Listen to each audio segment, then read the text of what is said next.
तुम्हें अंदेशा है कि तुम दोनों ने क्या किया है? न केवल उस डिम में पल रहे शत्रु का विनाश करने में असफल रहे हो, बल्कि तुम दोनों के कारण अब विंता भी सतर्क हो गई है।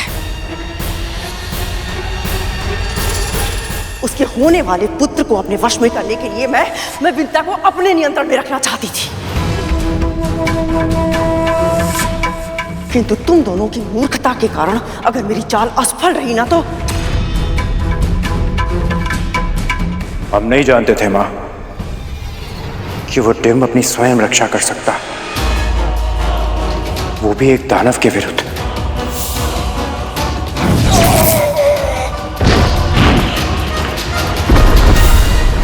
हाथी का शावक बल के कारण मतवाला होकर इधर उधर घूमता रहता है। मार्ग में आ रही हर वस्तु को इधर उधर फेंकता रहता है। वो उसे नियंत्रण में रखने के लिए जन्म लेते ही उसके पैरों में बेड़ियां डाल दी जाती हैं। पर जब वो बड़ा हो जाता है तो और भी बलशाली होने के बाद भी बचपन के अभ्यास के कारण अपनी बेड़ियों को तोड़कर भागने की चेष्टा नहीं करता है। वो हम समझे नहीं मां, उस डिम से इसका क्या संबंध मां?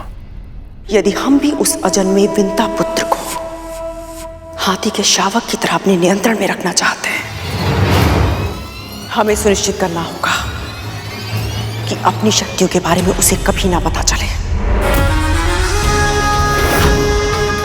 स्मरण रखना, विंता ही वो खूंटी है जो अपने पुत्र को हमारे आदेशों के खूंटे से बांध कर रख सकती है।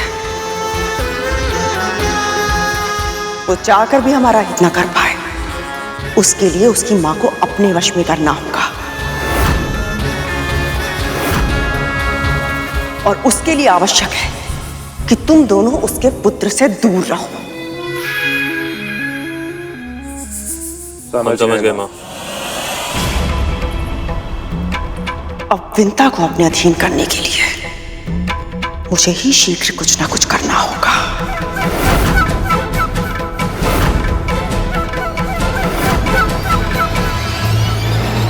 बड़ी मां ने उन्हें इतना समझाया, फिर भी वो सुधरे नहीं थे।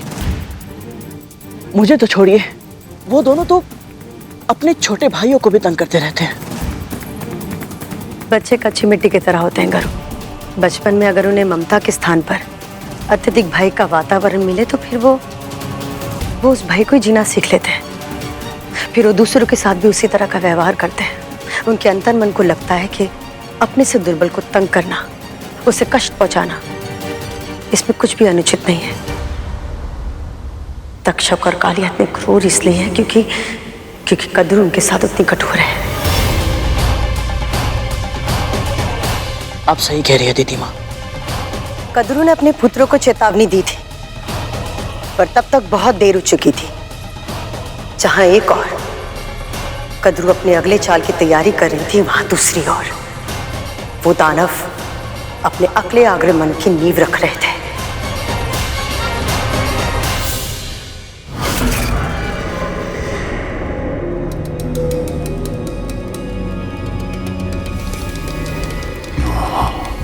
टीम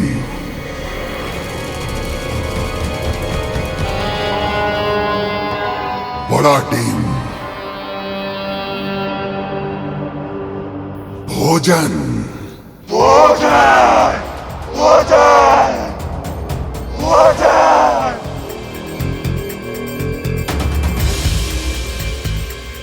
शक्तिशाली,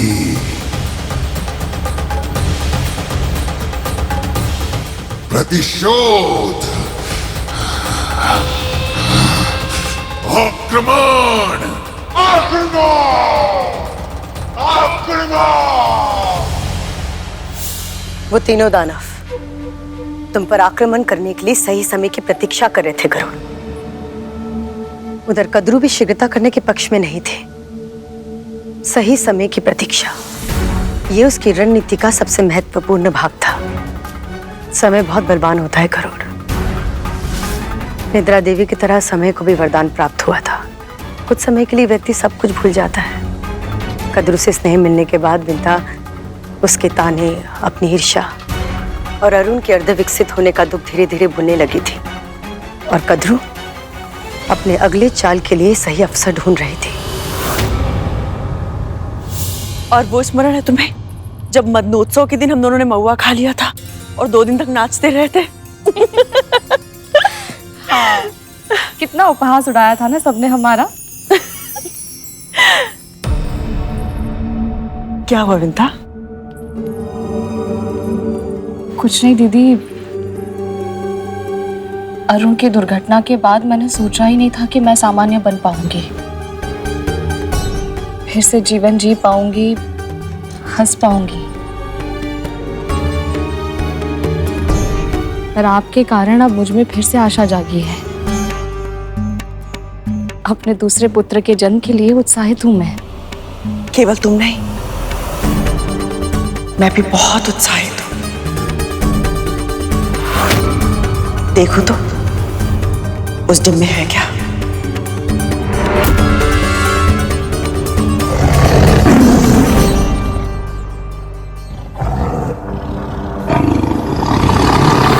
विंता,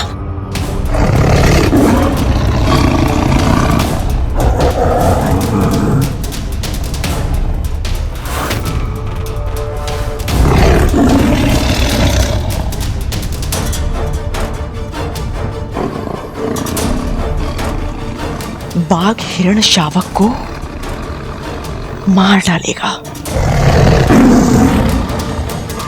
नहीं दीदी, जैसे बाघ निकट आएगा उस हिरण शावक की मां कूदकर संतान के सामने आ जाएगी और स्वयं को भोजन बनाकर बाघ के सामने अपने को प्रस्तुत कर देगी। प्रश्न ये नहीं उठता, संकट में सभी सबसे पहले स्वयं के प्राण बचाने के विषय में सोचते हैं, किसी और का तो मन में विचार भी नहीं आता है। लगी शर्त? लग गई। तो जो हारेगा उसे दूसरे को हंसाना पड़ेगा, विदूषक बनकर। स्वीकार है।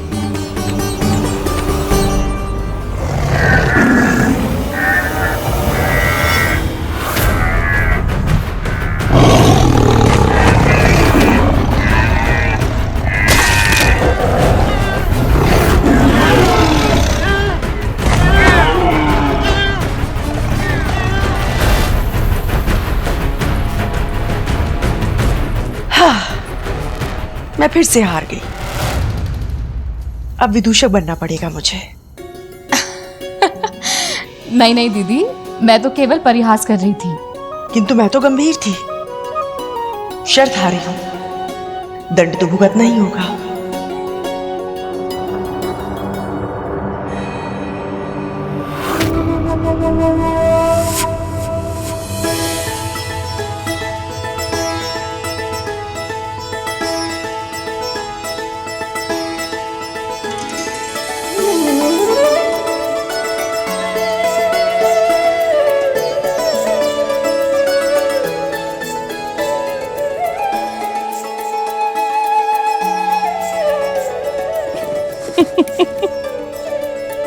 वैसे कैसा बचपना कर रहे हैं ना हम दोनों।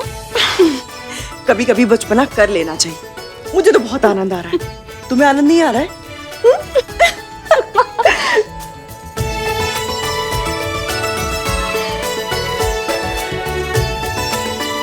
कैसा लग रहा है मस्सा?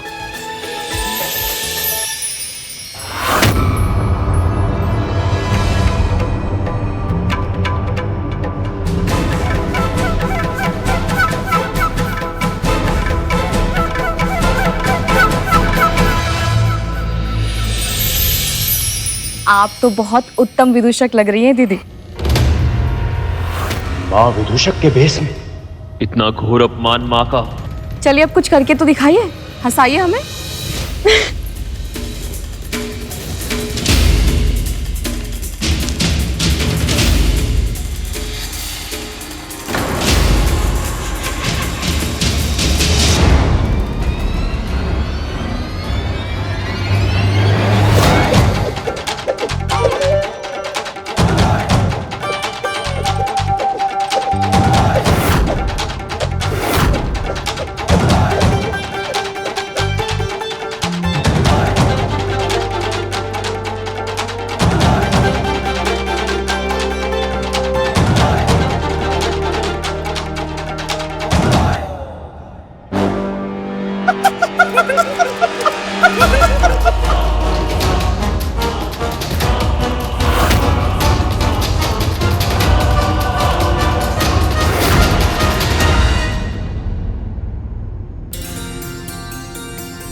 बहुत उत्तम दीदी।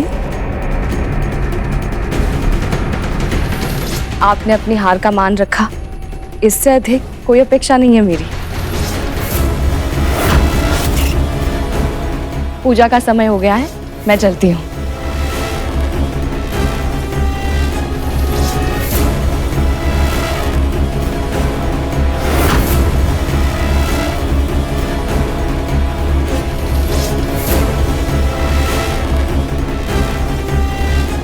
आपने अपना अपमान क्यों होने दिया माँ?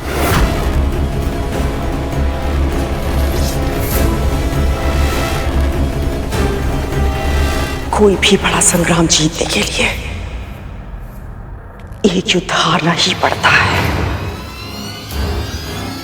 जो अपमान मैंने सहा है,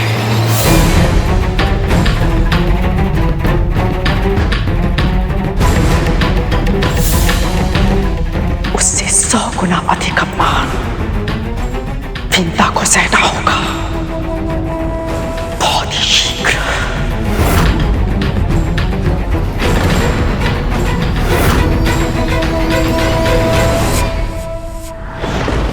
बड़ी माँ का मन इतना काला, इतना गहरा है, उसकी तह पाना असंभव है। मेरी माँ को अवश्य यही लग रहा होगा कि वो परिहास कर रही है, और बड़ी माँ मेरी माँ की प्रसन्नता, उनकी हंसी छीनने का षड्यंत्र कर रही थी। पर मेरी माँ तो बहुत बुद्धिमान है, फिर उन्हें इस बात की भनक क्यों नहीं पड़ी दीदी माँ? क्योंकि तुम्हारी माँ का स्वभाव बहुत अच्छा है करुण।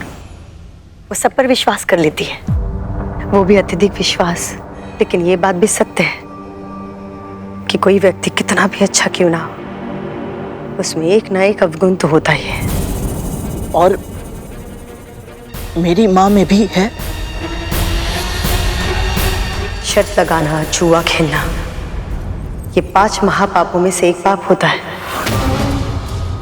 अगर इसकी लत लग जाए ना तो इससे पीछा छुड़ाना आसान नहीं होता। तुम्हारी माँ में भी यही अवगुण था। आनंद के लिए शर्त लगाती थी वो, पर वो नहीं जानती थी कि यही अवगुण एक दिन उससे सब कुछ छीन लेगा। आपके कहने का क्या अर्थ है दीदी माँ?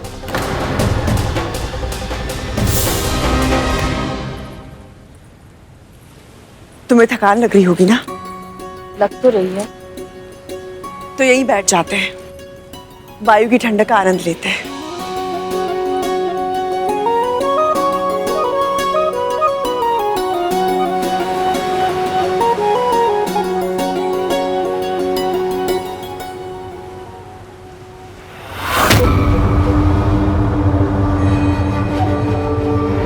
अब कैसे भी करके इसे किसी शर्त में फंसाना है मुझे।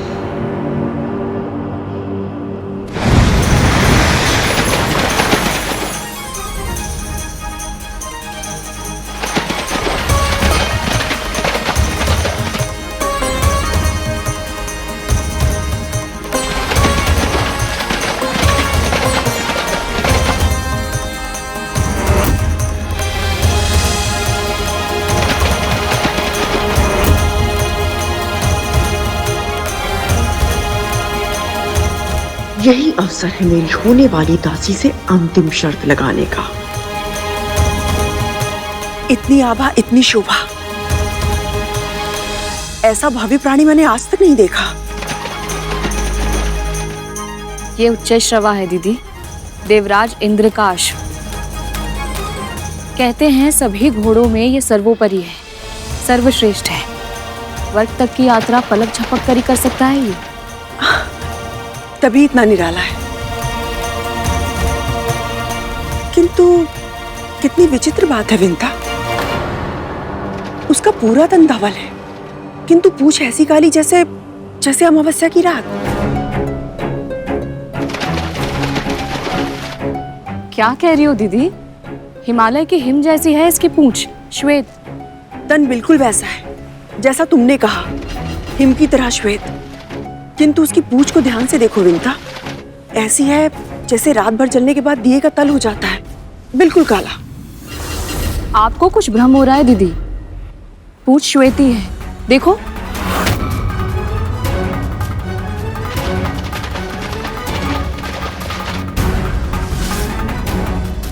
लगी शर्त?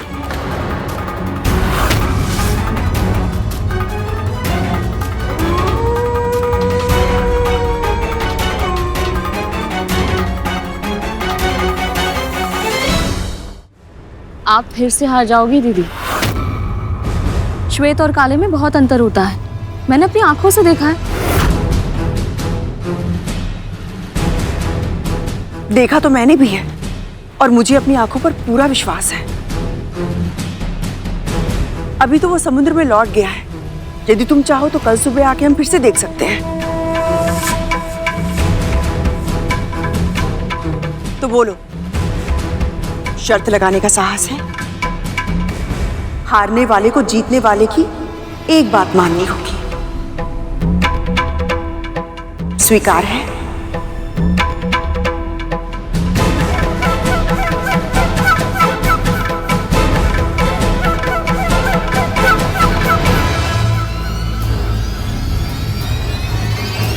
स्वीकार।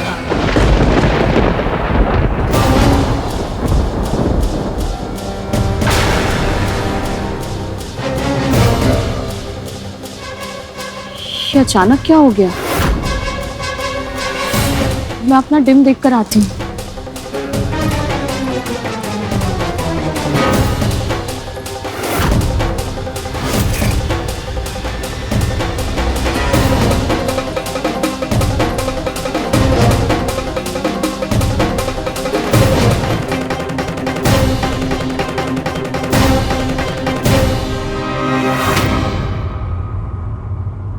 ये तो बिल्कुल ठीक है, तो फिर भ्रम क्यों हुआ मुझे?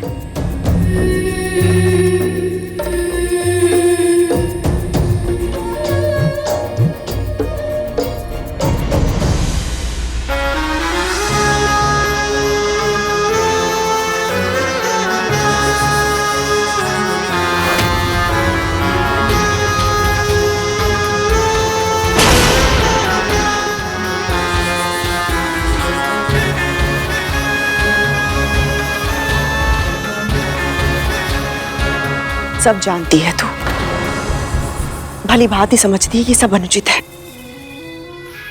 तू क्यों कर रही है ये सब?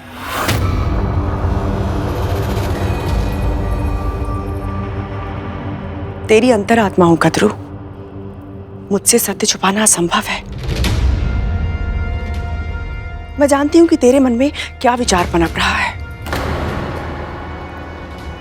इसलिए तुझे चेतावनी दे रही हूं कि तू जो करना चाहती है वो अकल्पनीय है। मत कर ऐसा। व्यर्थ के आदर्शों में मुझे मत फंसा। शर्त लगाना विंता के स्वभाव की दुर्बलता है और तू उसी दुर्बलता का लाभ उठाना चाहती है। इसीलिए तूने जानबूझकर शर्त लगाई कि उस घोड़े की पूंछ काली है, ताकि विंता को यह भ्रम हो जाए कि शर्त तू ही हारेगी। जबकि क्या? जबकि हारी हुई शर्त को अपनी जीत में कैसे बदलना है, इसका उपाय तो तुझे शर्त लगाने से पहले ही सूझ गया था। अर्थहीन प्रलाप मत कर, तू ये पाप मत कर। यदि किया तो असुरक्षा की ये भावना तेरे और तेरे पुत्रों के विनाश का कारण बन जाएगी। अभी भी समय है कद्रू, संभल जा।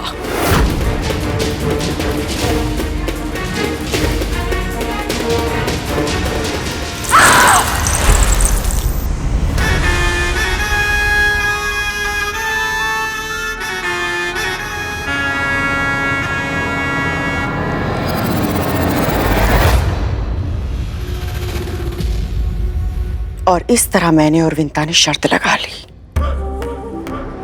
अब कल सुबह का सूर्य इस शर्त का परिणाम लेकर आएगा और साथ लाएगा मेरा, तुम्हारा, हम सबका सुनहरा और सुरक्षित भविष्य।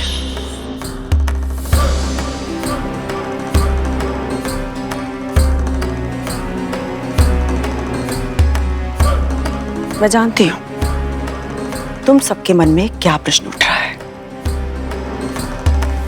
यही ना कि जब उच्चैश्रवा की पूंछ श्वेत रंग की है तो उसे काली सिद्ध करके मैं अपनी शर्त को कैसे जीतूंगी?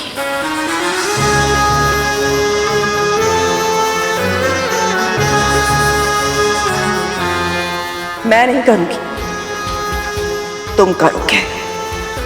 तुम साफ।